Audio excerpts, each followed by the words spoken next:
While Majora's Mask 3D is certainly a subjectively received remake compared to the original, very few people are aware of its kiosk not for resale cartridge that was usually only seen at Walmart or Target stores. This little cartridge only holds an ounce of Majora's Mask 3D. Perhaps you could say a vertical slice of the final in order to entice people into purchasing a new Nintendo 3DS system in Majora's Mask 3D. The not for resale cartridge of Majora's Mask 3D contains unused material and has significant changes compared to the final version of the game, which I will be going through and theorizing as to why these features were removed or disabled entirely. For the first major difference, as soon as you start up the game, it displays a Majora's Mask 3D logo alongside the word demo.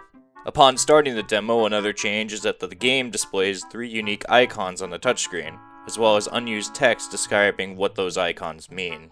The introduction icon has artwork of Link that doesn't have the hero's shield for some reason, and the background looks similar to the Lost Woods in Majora's Mask, although something feels different about it. The Clock Town icon shows off the massive clock tower and its surrounding buildings, which is an absolutely beautiful piece. The final icon shows Adalwa falling from the sky as he does in Woodfall Temple. It's a shame these icons never get used in the final. It would be interesting to have seen them with the Sheikah Stone contextual menus. I suppose I could have been extra work just to show what something happens to be, so making the demo cart include these makes it feel more appealing. It is strange to see Link without a hero shield though. We have the introduction, which goes through the beginning of the game and demonstrates the main plot, which is described as the continuation of The Legend of Zelda Ocarina of Time. This feels oddly placed because the game has a lot of cutscenes and dialogue at the beginning of the full release of Majora's Mask. The not for resale demo also has a time limit of roughly 10 minutes. A bit of a hassle, but not to worry. With some optimized movement and some glitches, we can get through this game pretty quickly. Luckily, there are no significant changes between the final and the demo card for the introduction, so we're just going to skip straight to the Clock Town. Clock Town starts you right at the entrance of the Clock Tower, and Link is equipped with a Deku Mask, Goron Mask, Zora Mask, Kokiri Sword, and Hero Shield, as well as the Ocarina of Time. However, you unfortunately can't even use the Ocarina of Time at all. One of Majora's Mask's biggest selling points was time travel and time management, so the fact you can't go back in time, advance time, or slow down time is strange to me. Well, perhaps it's just that the Ocarina is disabled. We can go talk to Anju's grandmother and... oh. It seems we can't interact with her either. Well, that's weird. This leaves Pierre in the shop in West Clocktown, and not even he wants to talk to us. He's stuck in an awkward pose, swaying back and forth with his arms crossed. It would appear any form of advancing time, going back in time, or slowing down time has been completely disabled in the demo. My theory is that this was disabled to prevent players from interacting with things and objects that they weren't meant to mess with, or the developers didn't program this into the cartridge at all. I would dump this cartridge normally to look at what exactly is written on the cartridge, but unfortunately I can't get my homebrewed 3DS to even recognize it's a game. Yet, the 3DS itself recognizes the game as a demo, despite not having any downloadable information from the eShop or any other way to get this to appear on your 3DS. I still don't know what causes this, nor do I have the tools to find out, but maybe one day I'll come back to this and see if I can discover some newer hidden mysteries. Along with not being able to advance time, we do not have a bottle. That prevents us from storing red potion or green potion from the shop. There also seems to be magic beans for 100 rupees we could purchase, but unfortunately we do not have the adult's wallet. But I do know of a way of getting one. First, we want to deposit the 50 rupees the demo gives us at the start up to the bank teller in South Clocktown. That way, we have 50 rupees already towards the adult wallet. Second, we want to head to East Clocktown and perform a gainer as Zora Link to ledge grab the top of this platform to save time. Since the demo only lasts for 10 minutes, we want to save as much time as possible between sessions. To perform a gainer, we first L target a wall. Once we are facing straight at the wall, we want to backflip and release L target at the same time. Exactly 1 frame later, we want to L target one more time. If done correctly, Zora Link will grab a hold of the top platform. We can collect the silver ruby here and get a net gain of 99 rubies.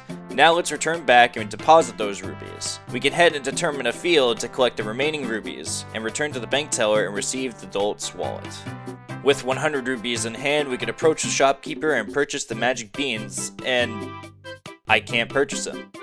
I can't purchase the magic beans despite I have 100 rubies. Perhaps we can try a different transformation to purchase the magic beans. Nothing seems to work. The shopkeeper continues to tell us that we have to be a professional of some sort. Of course, the only way we could get magic beans normally is to go to the southern swamp and purchase them from the bean seller in the Deku Palace. I suppose we have no choice, so that's where we're headed to. Entering Termina Field right off the bat, we already notice something particularly odd about it. Every single entrance to other areas has been purposely blocked off with a gate, or blocked off normally. Why have these areas been blocked off if the game is only a 10-minute demonstration? Well, anyway, it seems we can't go to any of them at all unless we use glitches. The next glitch here is called flower sliding.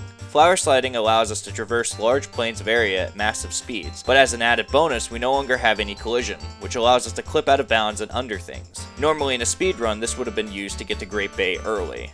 To perform a flower slide, we're going to need to be Deku Link and have some sort of damage source hit his shield. This could be a bomb, an enemy, a choo-choo preferably, or any other form of damage source that could hurt you. With this in mind, we need to be on a Deku Flower and wait for said damage source to launch Deku Link back in any direction. And while that is happening, you want to dive into the Deku Flower. Luckily, if you want to do this yourselves, you could do this buffered using the home button. Sadly, I don't have that luxury as the demo cart prevents me from using the home button at all. Anyways, if performed correctly, you'll be able to see Deku Link burrow into the ground and move rapidly across the field. This is pretty hard to control, but after some camera adjusting and moving a bit, you should be able to pull through. With this glitch, we can get under the gates, blocking our way into any loading zone we choose. To Southern Swamp, let's flower slide behind the gate and into the loading zone, and we get a crash. Well, that's alright, we have 4 more loading zones to try. Let's give Milk Road a go, and crash. Okay, let's give Great Bay a try.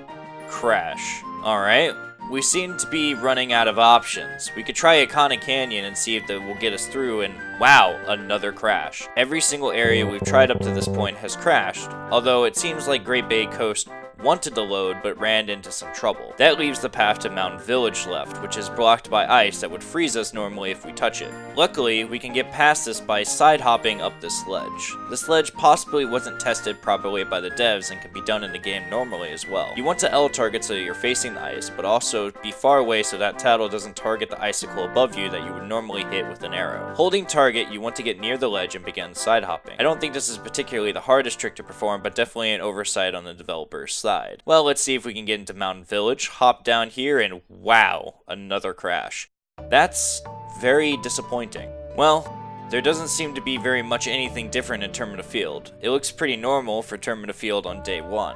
I do find it interesting that near the Mountain Village entrance, you can still find the Ocarina stave on the wall and notes despite you won't be able to play it. Time to move on to Adala, which I can't determine if he's harder or easier than the final. He still has the same eyeball weak point, but you could shoot arrows at him from the side or back, which I feel is a bit different from the final. Adala goes down the same way as intended in the remake, slash his eyeball weak point until he's dead, and retrieve his remains. Upon doing so, the demo ends once again. And that's the Majora's Mask 3D Not For Resale card. Some minor differences, and of course the 10-minute time limit, but very close to the final version of the game, if not the final version of the game, and severely limited. It's a shame that there isn't anything different to find on this cartridge, but we did discover some new oddities with this Not For Resale cartridge. If anyone happens to know any more information about this Not For Resale, please comment below.